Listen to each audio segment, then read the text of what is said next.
Welcome back. It is the Flow Friday Sports Show here on Flow FM. Time to get things going tonight, and that means that we go to one place and one place only in Ouyen. It's the Ouyen Lawn Tennis Club and their participants there getting ready for another night of action. And joining me now is the club's president, Paul Dean. Paul, good to be with you again for another week. How are you doing? Yeah, I'm going well, thanks, Alice. Yep, another Friday rolling around. Good weather for us, and how are you going there? Going very well. You certainly sound all amped up for the games tonight. Let's go back and find out what happened last week. We had the top two sides in action against the bottom two sides. No surprises in the end, but nonetheless, let's find out exactly how all the action unfolded. So we'll go to game one, Bulka versus Gypsum. Tell us what went on in this game, Paul. Yeah, not quite right. The top team had the bye, Nunga. This is the second versus... this is the third versus the fourth team played here, and this game did go as ladder says it should. Bulka came out in front. Both the ladies and men's sections were one-sided, but they were one-sided each way, with Bulka getting up in the ladies section by 17 games. Gypsum got up in the men's section by 13 games, so that only made it 4 games of difference going into the mix. And in the mix there, Bulka got up by just the 6 games there, so that gave him a 10-game win there overall.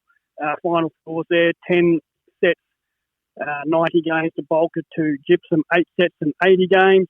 3-set winners there, Alan Morris, Kate Lockett, Mia Holland for Bulka, and Tim Wine won his 3 sets for Gypsum. There we have it. We'll just take a look here at Bulka. So do you feel as though they're going to start to lose pace with the top two sides at this point in time? Because it's, I guess, a game that they probably didn't expect to win, but we're going to start running out of games soon before we know it, Paul. Yeah, it appears that way. I think, the way the ladder's shaping, I reckon first will stay, Nunga will stay on top there, and I think... Galar's the second team. I think they'll stay there, and I think Bulka will stay in third. The way that the season is panning out, it's looking that way. And the battle, real interest in the ladder will be that battle for fourth spot between Gypsum and Kiamal. But that's see what happens there. Now, Paul, were you in action for Kiamal hosting Galar? I was, yes, Alice, and I was so close to being a 3-set winner. Won 2 sets and lost 1 set in a tiebreaker at 7-5. So nearly have your name up there in lights.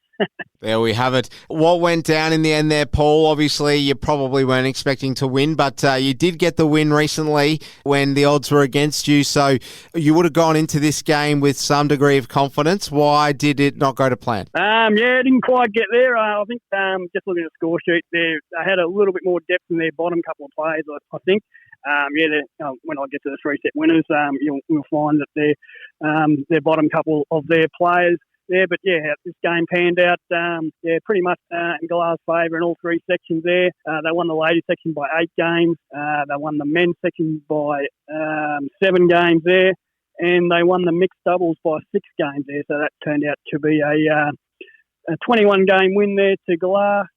12 sets, 90 games was their score to Kiamal's score. 6 sets, 69 games. 3-set winners there were Simon Doyle, Jack O'Shaughnessy, Julia Woodall, and Mia Grayling for Galar, and we had a 3-set winner there in Brad Parsons. All right, Paul, before we take a look at the next round of matches getting underway tonight, of course, just unpack that table for us, because it is fairly tight from second through to fifth. They're with the second and third teams winning there. It has given a little bit of breathing space between third and fourth. There's as I was saying, Nunga's looked pretty well rock solid. The wheels have got to really, really fall off there if they're going to lose top spot, and Galar are looking pretty safe in second spot there. And it's just a matter of whether Kiamal ourselves can get our games going and get a few wins towards the back half of the season, and the same with Gypsum as to whether we can get in there and see if we can't do some damage or have a fight amongst ourselves to get that fourth spot, and see if we can maybe pinch Bulka's spot too. So interesting few weeks in front of us. Before we move on, let's find out about how the touring players from Prince Alfred College got on in their little visit, Paul, that they paid over the weekend. PAC, the elite tennis school from Adelaide, of course. What was it like mixing in with some cross-border flavour? Yeah, they had a great time, by reports. I didn't get there myself, but one of our, a couple of our members did get there, and I'll send a few photos, and they had a good hit out.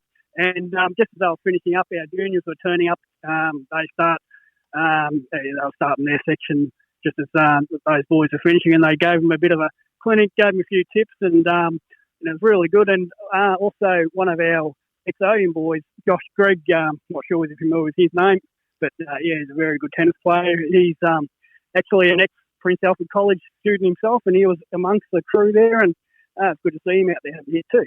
So, it went really well.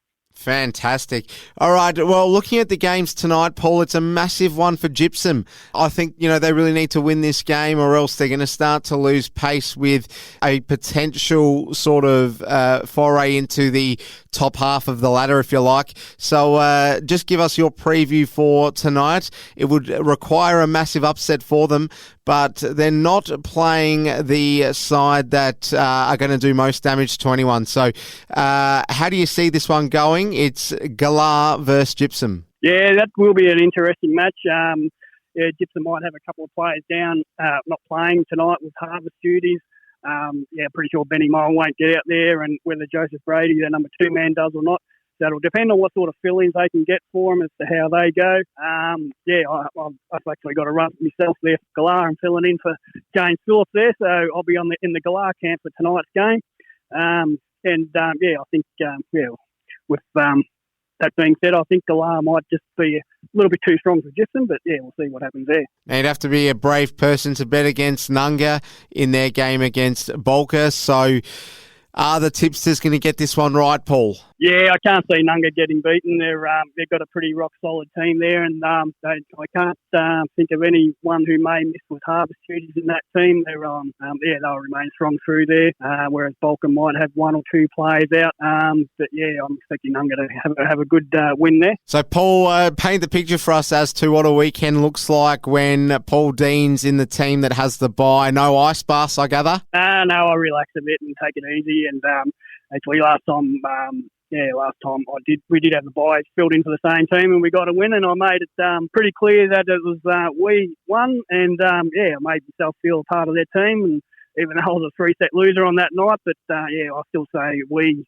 had a win when when it's not my team. What's on the menu for dinner tonight for all the players, Paul? Yeah, barbecuers again. The duty team decided just to do barbecue and salad again, so once again, everyone bring along a salad, and weather's looking perfect for it. And I reckon, another good night of tennis and barbecue and a few drinks and all that. Should be good. I'm a simple man, and a steak and a salad sounds good to me.